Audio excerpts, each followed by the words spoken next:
Hello. इस video में हम फोर्स के बारे में समझेंगे। फोर्स क्या है, क्या करता है और क्या कर सकता है। तो फोर्स इज अ पुश और पुल जो एक सिस्टम से दूसरे सिस्टम पे ऑपरेट होता है। फोर्स एक बॉडी को रेस्ट से मोशन में ला सकता है, means it can bring a body into motion from rest.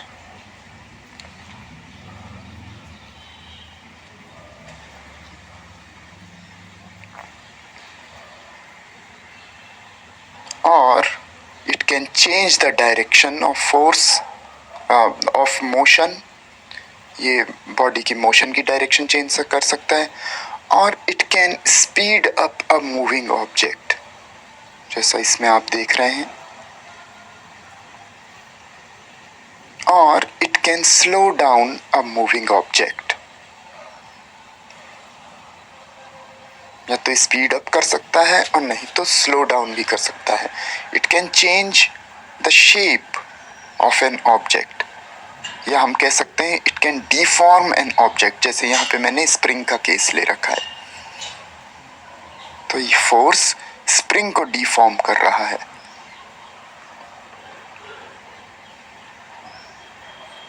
Okay, तो अब तक हम समझ गए कि फोर्स इज अ पुश और पुल, और फोर्स एक सिस्टम पे ऑपरेट होके उसे स्पीड अप कर सकता है, स्लो डाउन कर सकता है। तो हम अब फोर्स कैलकुलेट कैसे करें, ये अब सेकंड पार्ट है। तो फोर्स के लिए एक फॉर्मूला है, फोर्स इक्वल टू मास, ये मैं बाद में अभी समझाऊंगा, multiply by acceleration. Now what is acceleration? तो एक्सेलरेशन एक नया टर्म है और जूनियर क्लासेस के लिए ये बहुत कॉम्प्लिकेटेड टर्म है, पर मैं इसे सिंपल वे में समझा देता हूँ। कोई बॉडी, जैसे हमने देखा, फोर्स लगने पे या तो स्पीड अप हो रही है या स्लो डाउन हो रही है, रेस्ट में आ जाती है या मोशन में आ जाती है, तो अल्टीमेटली उसकी स्पीड में चेंज होता है। तो उसकी स्पीड कैसे चेंज हो रही है, किस तरीके से चेंज हो रही है, कितना तेजी से उसकी स्पीड चेंज हो रही है, ये मेजर होता है एक्सेलरेशन का। फिलहाल इसके मेजरमेंट पे हम बात नहीं करेंगे क्योंकि वो बहुत ही मैथमेटिकल चीज हो जाती है। तो फिलहाल हम एक्सेलरेशन को ये मानेंगे कि ये एग्जाम में हमें गिवन होगा या हमें निकालना होगा, लेकिन अभी हम सिर्फ फोर्स कैलकुलेट करने के लिए ऐसा करेंगे। So it is the major of how much rapidly speed which is more scientifically called velocity। अच्छा, वेलोसिटी क्या चीज है? ये किसी पर्टिकुलर डायरेक्शन में स्पीड ही है। तो ये भी एक सेपरेट टॉपिक है, लेकिन फिलहाल ये समझ लीजिए कि ज़्यादा साइंटिफिक वे में फोर्स से एसोसिएटेड स्पीड्स को हम वेलोसिटी कहेंगे, जो कि एक ही डायरेक्शन में होगी। So it is the major of how rapidly speed, और we can say velocity is changing, कितना तेजी से वेलोसिटी चेंज हो रही है। एक तो चेंज भी हो रही है, ऊपर से कितना तेजी से हो रही है। ओके, तो ऑलराइट, तो अब हम ये देखते हैं कि फोर्स को हम कैसे मेजर करेंगे। अच्छा, उसके लिए हम अब केवल सिंबल्स का यूज करेंगे। फोर्स के लिए F, मास के लिए M और एक्सेलरेशन के लिए स्मॉल a। ओके, तो एक एग्जांपल ले लेते हैं। मान लिया एक ऑब्जेक्ट है और इस ऑब्जेक्ट को हम पुश कर रहे हैं, तो ऑब्वियसली ये फोर्स की डायरेक्शन में मूव करने लगेगा। लेकिन मैं जो केस यहाँ पे ले रहा हूँ, मैं ये मान के चल रहा हूँ हम कंटिन्यूसली उसे पुश करते जा रहे हैं।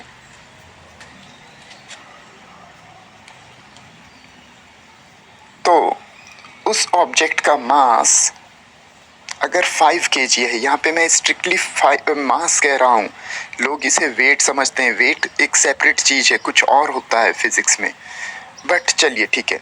मास अगर 5 kg है और एक्सेलरेशन 4 मीटर पर सेकंड स्क्वायर है, इसे मीटर पर सेकंड स्क्वायर बोलते हैं। हर चीज़ की कुछ ना कुछ यूनिट होती है, स्पीड की मीटर पर सेकंड या किलोमीटर पर आवर, लेंथ की मीटर, टाइम की सेकंड, तो वैसी एक्सेलरेशन की मीटर पर सेकंड स्क्वायर होती है। ये क्यों होता है इसके बारे में फिर बात करेंगे, फिलहाल अभी आप इतना समझ लीजिए। तो ऐसे हम फोर्स कैलकुलेट कर लेंगे। तो ये जो एक्सेलरेशन है, अगर जो भी ऑर्डिनरी फोर्स होते हैं उन्हें हम निकालते हैं, ये 20 आया तो उसके आगे उसकी यूनिट लिखी जाएगी न्यूटन, फोर्स की यूनिट न्यूटन। एक और क्वेश्चन मैं आपको दे रहा हूँ, उसमें मास 12.5 kg है और एक्सेलरेशन 2 मीटर पर सेकंड स्क्वायर है, ये याद रखिए आप। तो आप फोर्स खुद निकाल लीजिए। ओके, अब थोड़ा सा हम वेट के बारे में समझने से पहले ये देखते हैं एक फ्रीली फॉलिंग ऑब्जेक्ट, और ये एक्चुअल डेमो। तो हम जानते हैं कि कोई भी ऑब्जेक्ट अगर अर्थ सरफेस से ऊपर होगा तो वो नीचे के लिए गिरेगा और अल्टीमेटली अर्थ सरफेस को जाके हिट करेगा। वो नीचे आता ही क्यों है ये भी हम जानते हैं, it is because of gravity.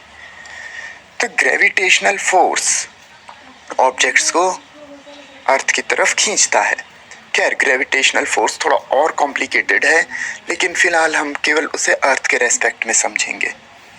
Okay, एक बार फिर से मास को समझ लेते हैं, क्योंकि मैंने मास समझाया नहीं, मैंने केवल मास के लिए ये बताया कि जिसे आप वेट समझते हैं वो मास होता है। जो केजीज या ग्राम्स में मेजर होता है वो मास होता है। जो आप तराजू पर तोलते हैं वो मास होता है। उसे लोग वेइंग मशीन कहते हैं, जबकि उसे मास मेजरिंग मशीन कहना चाहिए। एनीवे, तो mass is the amount of matter contained in an object is called its mass. Mass object के अंदर जितना मैटर कंटेंड है वो मास हुआ। ओके, सो मास जो स्टैंडर्ड यूनिट है वो केजी है। मास को केजी में मेजर, आप यही समझ लीजिए। जो आप अब तक जिसे आप अपना वजन कहते थे वो असल में मास है। तो अब बात करते हैं वेट की। वेट वो नहीं है जो लोग बोलते हैं, कॉमनली समझते हैं। फिजिक्स की भाषा में it is the amount of gravitational force acting on that object. जो भी बॉडी अर्थ सरफेस के सामने है या अर्थ सरफेस पे रखी है, ऐसा नहीं है कि जब आप ऊपर से कूदेंगे तभी आपका वेट होगा। आप धरती पे हैं तो आपको भारी सा महसूस होता है, अपने पैरों पे एक वजन सा महसूस होता है, क्योंकि अर्थ आपको अपनी तरफ खींच रही है। तो वो जो ग्रेविटेशनल फोर्स है वो आपका वेट है। यहाँ पे मैं लिख रहा हूँ, it's the amount of gravitational force acting on an object by the earth or any major celestial body। देखिए, अभी तक हम अर्थ के बारे में ही जानते हैं और हम अर्थ पे ही खड़े हैं, लेकिन हमें पता है कि 12 लोग मून पे जा चुके हैं और अब मार्स पे जाने वाले हैं। तो मेजर बॉडीज, ये मेजर बॉडीज हैं। ओके, तो किसी पे भी हम खड़े हो सकते हैं और ग्रेविटेशनल फोर्स वहाँ पे हमारा एक्ट करेगा। तो उसे निकालेंगे कैसे? तो हमने अभी देखा कि मास इनटू एक्सेलरेशन होता है, लेकिन ग्रेविटेशन के लिए हम उस सिंबल को बदल के जी लिख देते हैं, ऐसे ही कंफ्यूजन ख़त्म करने के लिए। जी क्या होगा? ये भी एक्सेलरेशन होगा। तो अभी एक एग्जांपल मानते हैं कि ये हम हैं और हमारा मास 50 kg है। तो हमारा वेट जो कि ग्रेविटेशनल फोर्स है, उसे मैं फोर्स और उसके सबस्क्रिप्ट में GRA लिख दूंगा तो वो ग्रेविटेशनल लगेगा। ओके, तो जैसे मैंने लिखा है मास टाइम्स जी, तो 50 हुआ। जो जी की वैल्यू है वो 9.8 होती है। देखिए एक्सेलरेशन, बाकी कोई भी एक्सेलरेशन है वो उसकी वैल्यू कुछ भी हो सकती है, पॉजिटिव नेगेटिव, 1 से लेके 100 1000 करोड़ कुछ भी हो सकती है, पर एक्सेलरेशन ड्यू टू ग्रेविटी की एक फिक्स वैल्यू होती है अर्थ पे। तो 9.8 थोड़ा कैलकुलेशन के लिए कॉम्प्लिकेटेड हो जाता है, तो उसे सिंपली हम 10 मीटर पर सेकंड स्क्वायर रख देते हैं ताकि कैलकुलेशन आसान हो जाए। आप चाहें तो आप 9.8 रख के एक्यूरेटली मेज़र कर सकते हैं। तो इस तरीके से एक 50 केजी के पर्सन का वेट 500 न्यूटन हो जाएगा। तो अल्टीमेटली अच्छा, एक और एग्जांपल आपके सामने ले लेते हैं। मास अगर 80 केजी है तो वेट, मास की जगह 80 रख दिया, जी की जगह 10 रख दिया, तो ये 800। और न्यूटन, एक चीज़ और, कई लोग इसे कहते हैं कि हमारा वेट 10 से मल्टीप्लाई कर दो और उतना केजी हो जाएगा। ये 10 से मल्टीप्लाई करने के बाद न्यूटन हो जाता है। तो आप ट्राई कीजिए कि अगर किसी का मास 100 केजी है तो उसका वेट कितना होगा। ओके, एक बार फिर से समझ लेते हैं कि मास क्या है। देखिए मास अमाउंट ऑफ मैटर कंटेंट है और वेट ग्रेविटेशनल फोर्स है। जब बॉडी में मास होगा तभी उस पे ग्रेविटेशनल फोर्स लगेगा और तब उस ग्रेविटेशनल फोर्स को हम उसका वेट कहेंगे। Okay, so the bottom line is, क्योंकि वेट या ग्रेविटेशनल फोर्स भी हमें धरती की तरफ पुल कर रहा होता है, तो इसलिए वो भी एक फोर्स ही है। और इस टॉपिक में हमने ये समझा कि फोर्स एक पुश या पुल है, जिसके कैलकुलेट करने के लिए हम F=ma फॉर्मूला यूज़ करते हैं।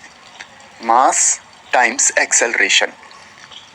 एक्सेलरेशन कितना तेजी से, speed, to be very precise velocity, अब से हम वेलोसिटी कहेंगे, कितना तेजी से वेलोसिटी इंक्रीज या डिक्रीज हो रही है, वो उसका एक्सेलरेशन है। और एक्सेलरेशन की वैल्यू कुछ भी हो सकती है, वो फोर्स पे ही डिपेंड करती है। एक्सेलरेशन बहुत तेजी से भी बढ़ सकता है, बहुत धीमे धीमे भी बढ़ सकता है, लेकिन जो अर्थ अपने आसपास के ऑब्जेक्ट्स पे फोर्स लगाती है, उसकी वजह से जो एक्सेलरेशन ड्यू टू ग्रेविटी है वो फिक्स वैल्यू है 9.8, जिसे हम कैलकुलेशन को इजी बनाने के लिए 10 ले रहे हैं, पर वो 9.8 ही होता है। So that's all. अगर इसमें ये बहुत ही सिंपल वे में मैंने फोर्स को एक्सप्लेन किया है। अगर अभी भी आपके कोई डाउट्स हों तो आप ये डाउट्स पोस्ट कर सकते हैं। नेक्स्ट वीडियो में इसका एडवांस फॉर्म हम